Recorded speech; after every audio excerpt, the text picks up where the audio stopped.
Eh? What the? What's going on here? I can't see fucking shit out of this thing. Hello, Bert. Who's there?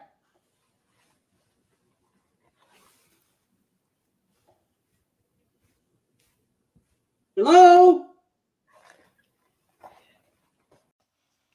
It appears as though you're having a difficult time seeing right now.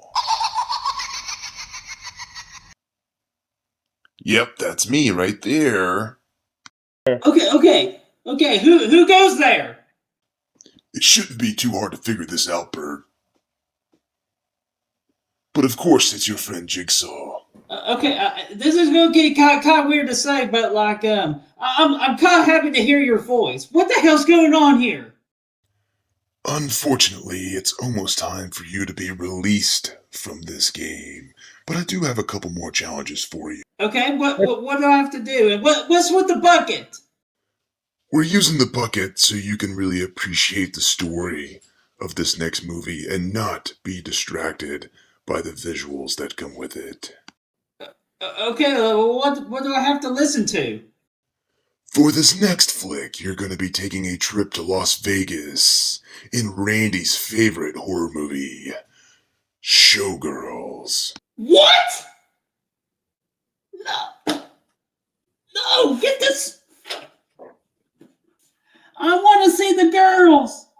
Well, that's not going to happen, but enjoy the story. Goodbye.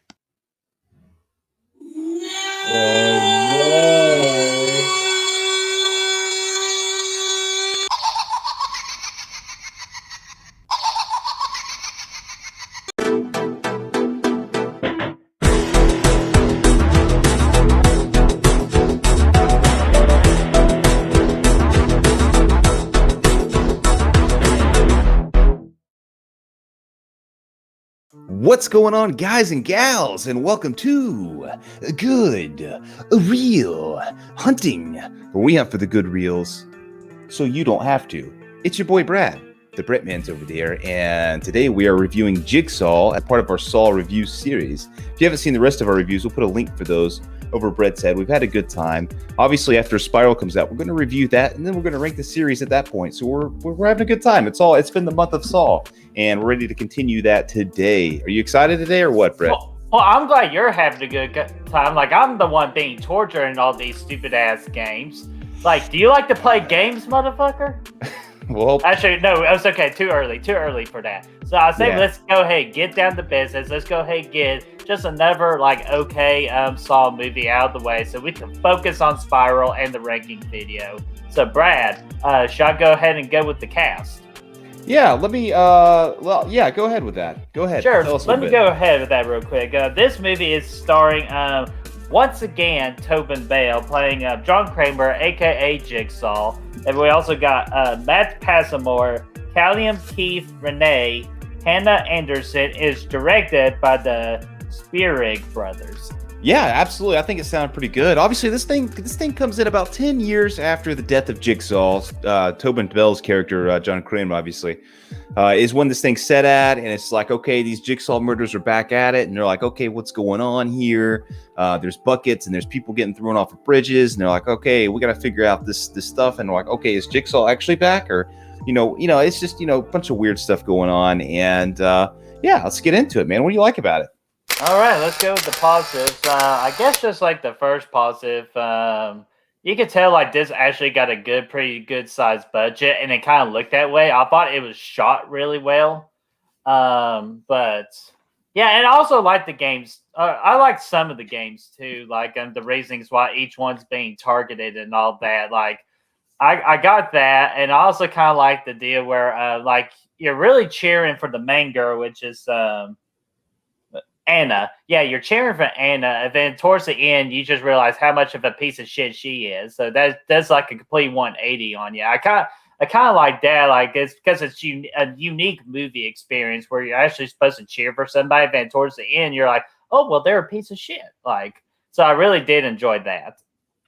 That's a good point. I didn't really think about that. I mean, it kind of gives you clues as to what each of the individuals like past are as they're playing the game. It's kind of cool. It's kind of reminiscent of the first Saw, where you don't really know anything about them, and as the movie progresses, you figure out a little bit more and more about their history and why they're there. So yeah, I mean that's a good point. I like that. And like you said, the production value in this is way better than a lot of the original movies. So that's obviously a plus. The lighting in general, it's nice to see some scenes at daytime and just to kind of get some things going in a little bit of a different direction. It has a different feel overall, which I'll get into a little bit more here in a little bit. But the production aspect of that is nice. It's good to see it get, some sort of production, get some of that money back reinvested into the franchise that the fans have put into it. So I thought that was kind of nice. And overall, I thought the gore and stuff was done pretty well. I think they did a pretty nice. Yeah. I think they did a pretty nice job of not going overboard with it and like just throwing you all kinds of CGI, like crazy stuff. Like they kind of scaled back some of the visual gore. I mean, obviously it's still there and whatnot, but I think they scaled it back just enough to where it's like it's not overboard. And it's just kind of there to just give you some kind of gnarly kills. And I think they did a pretty good job with that. I think some of the kills and stuff were pretty good and whatnot. Yeah, I agree with that. And gosh, it can't get any worse than Pink Blood. That's all I can say. Oh, seriously, man, what the hell? Yeah, but we're gonna be past that. We don't want you going on one of those rants like the last video. So yeah, I feel like this movie is not a rant. So what else do I like? I guess what I kind of like Logan's character. Yeah, his character itself wasn't bad. Like he was pretty good as a character overall. I like the idea of it, and the whole twist at the end was pretty. I mean, it was a pretty decent twist. I mean, it wasn't as good as some of the ones in the original run, but it was a pretty. I mean, it was kind of a ripoff of the twist from Saw 4, where it's going on at a different time than you think it is, and whatnot. And Saw 2, kind of to an extent. So. Yeah, and he reenacted the ending of the original Saw movie too. Yeah, he sure did, and I like that. I like that quite a bit. But yeah, I mean that's really about it. There's not a lot about this movie that really stands out, if you ask me. Yeah, that's like the only positives I really have, honestly. Yeah. So, do you have any mixes?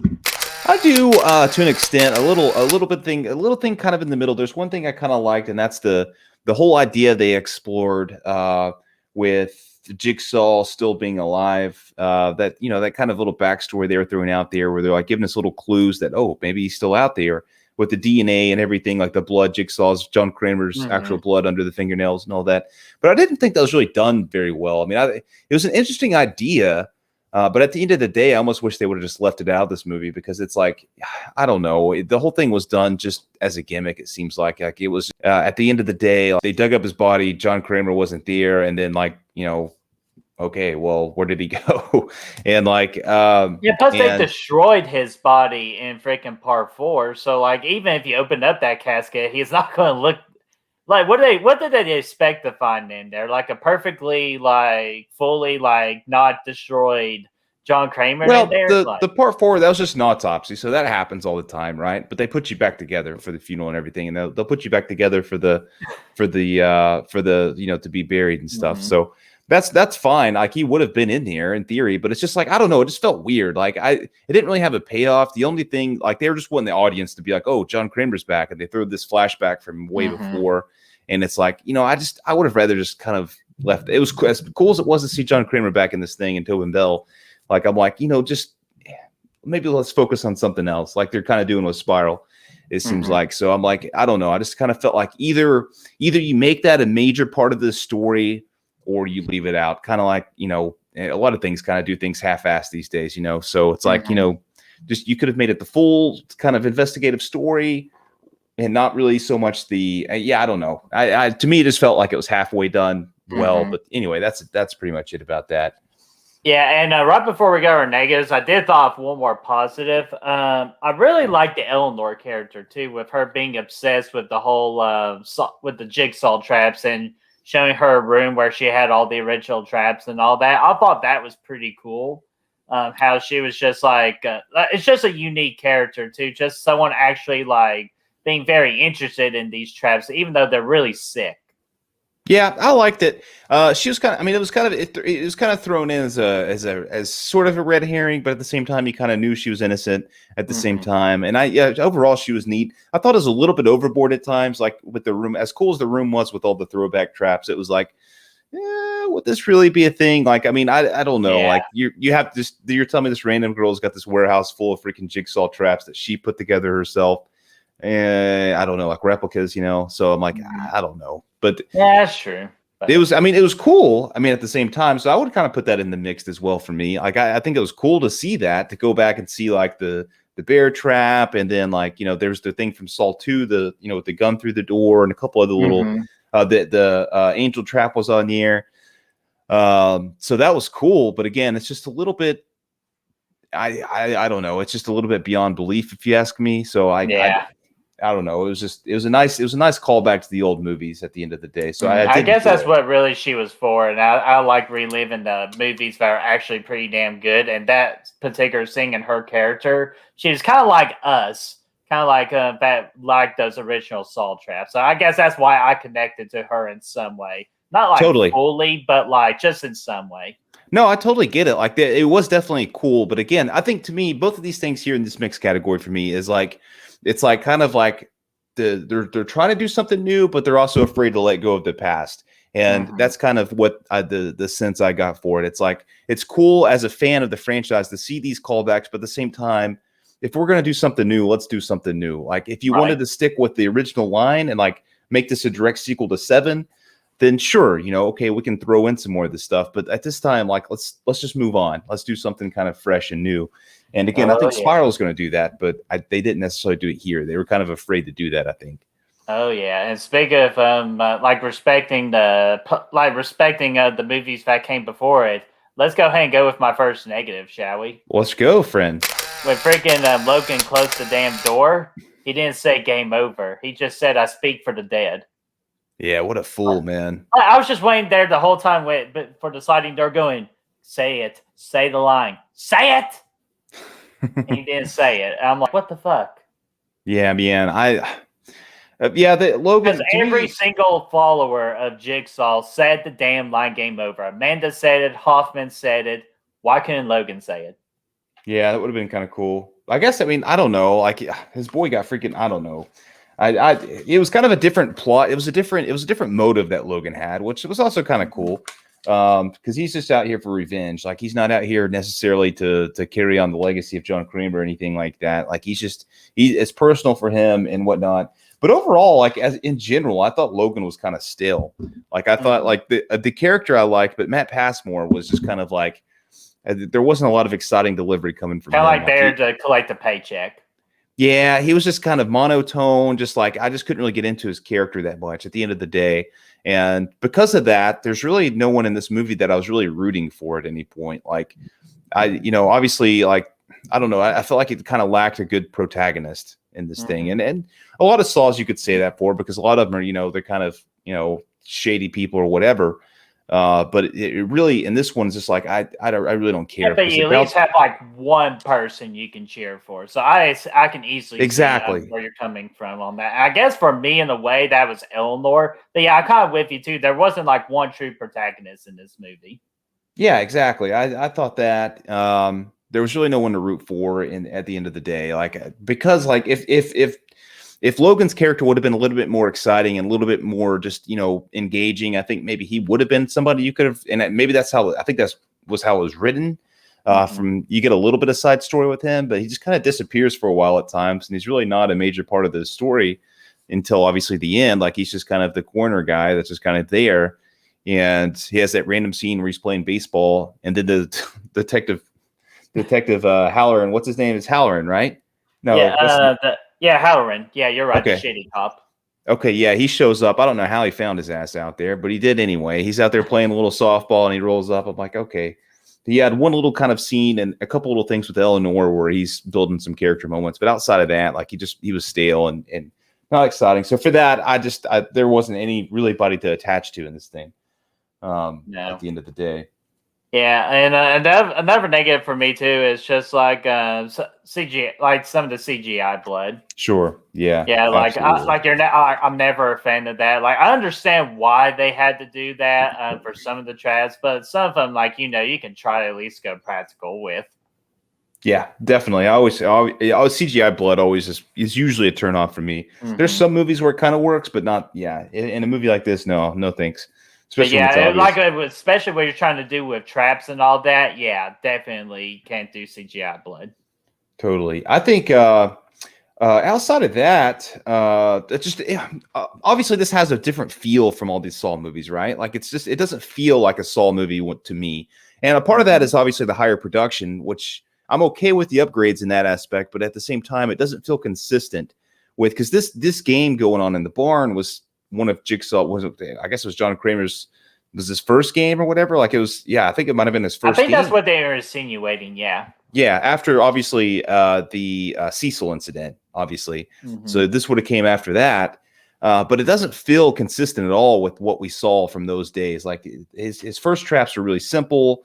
The barbed wire thing and Dr. Gordon, being chained up and all that. Like everything was simple. This one's so complex. Like it's a little bit simpler than some of the other ones we've seen, but it's like, I don't know, man. You got freaking acid coming in and all this stuff, and like all these chains, these intricate chain systems going through walls and spalls and saws that detect your blood, and it's like it doesn't feel consistent with what Kramer was doing at that time for me. So I find it hard to believe that this was his first trap at the end of the day.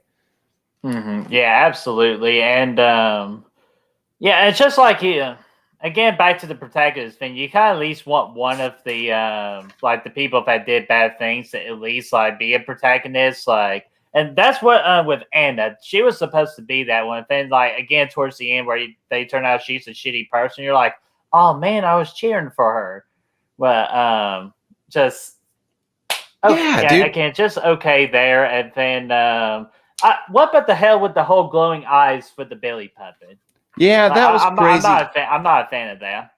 I know I guess they're just trying to do something different with the puppet, and that's fine. Like at the end of the day, like you're right. I prefer the more standard puppet myself too, but it was there. The thing I didn't like about these characters, man, is like it's just freaking like they're all like damn. First off, all the things they're inconsistent with what they did to get there. Like one of them killed a damn baby. Okay, as shitty gets. And the next dude freaking was hanging out a window and his buddy crashed a car. Like, I mean, what the fuck? So, and then like the other guy sold, and plus who would know about? And then the lady that she stole the purse with, she had an asthma attack and died too. Yeah, and who would know this stuff? Like, I know we've kind of stretched the limits of possibilities before with some of the stuff that John Kramer would have known and what he wouldn't have known. But how was he going to know? Like this girl took $3.53 from the girl's purse, and that's when she died. Like exactly, like who would have known that? Nobody would have known that.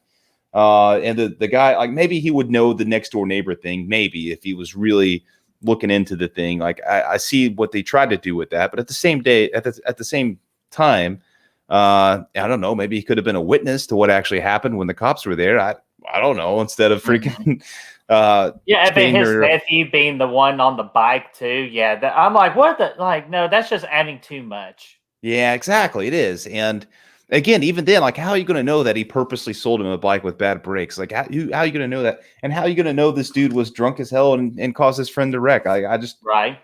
These are just, I don't know. They kind of stretch the realm of possibilities to me with some of the way they did that with these confessions, so to speak. But again, I mean, it is what it is. I mean, I had a good time with most of the movie, but like it's not. It can't be as worse as the last movie we watched. That's for sure. No, it wasn't that bad. It wasn't that bad. And so like if you want like a marathon the Saw series, you can easily throw this one in and not ruin the flow. But I guess just another like thing too, they throw the word Jigsaw in way too damn much. Like okay, we get it, man. It's called Jigsaw. Like you can at least you can maybe do a drinking game out of it. Sure, you absolutely could. You get lit too. Oh my gosh. Imagine trying to do that with shots. Yeah. I mean, that's it, man.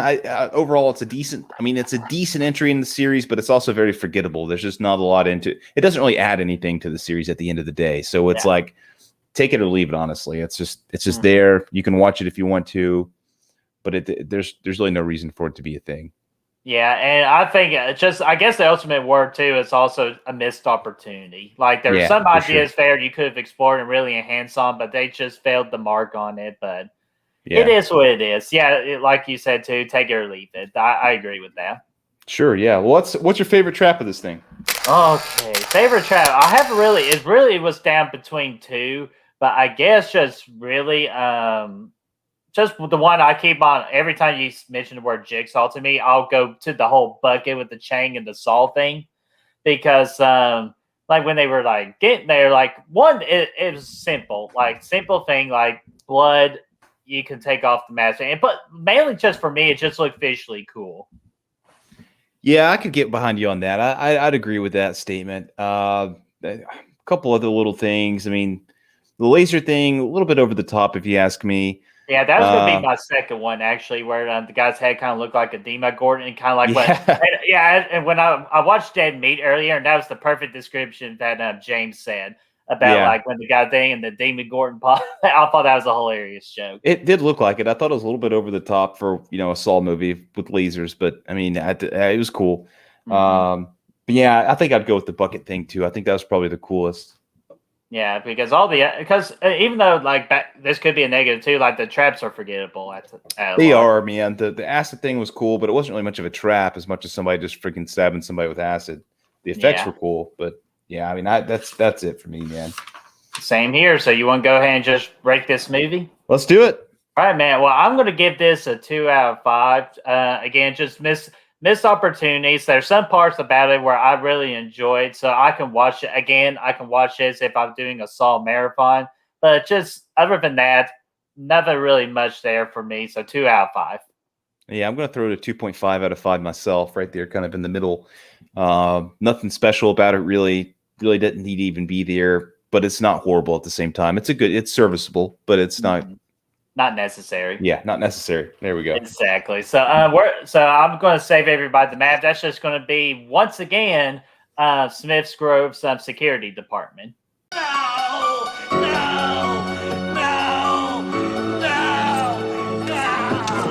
Woo! Oh yes, sirree. So, dude, we got one more. I can't wait, man. Oh, I can't wait. I can't wait to see this bad boy on Thursday. So, like, as of this recording. Yeah, I can't either. For me, guys, it's going to be probably Sunday, so our review is going to be a little bit late because I'm going to be out of town this weekend, unfortunately. But as soon as we get that review out, we will, and then we'll do the ranking there shortly after, and then Friday the 13th after that. Oh yeah, so we are in for one hell of a time on our channel. So be sure to tune in for that. So, Brad, should I go ahead and carry them home? Absolutely. Let's carry them home. So, guys, what did you all think about Jigsaw? Were there parts about the movie that you really enjoyed and that you could get behind? Or are you kind of like us, it's like this movie is somewhat unnecessary and that just, like, you don't mind it, but it is what it is. Let us know in that comment section down below. Let's get that discussion rolling. And if you want to find the good reels, you can do so by finding us on Facebook, Instagram, Twitter, Letterboxd, Snapchat, Spotify, Apple freaking Podcasts, TikTok if you want to. Those links are going to be in the description for you to find down below. Absolutely. And be sure to like this video, share it, and subscribe. And of course, ring that bell, that Tobin bell. Ding, ding, ding. So you know when the next video is up and ready. And we will play a game with you soon. See you guys.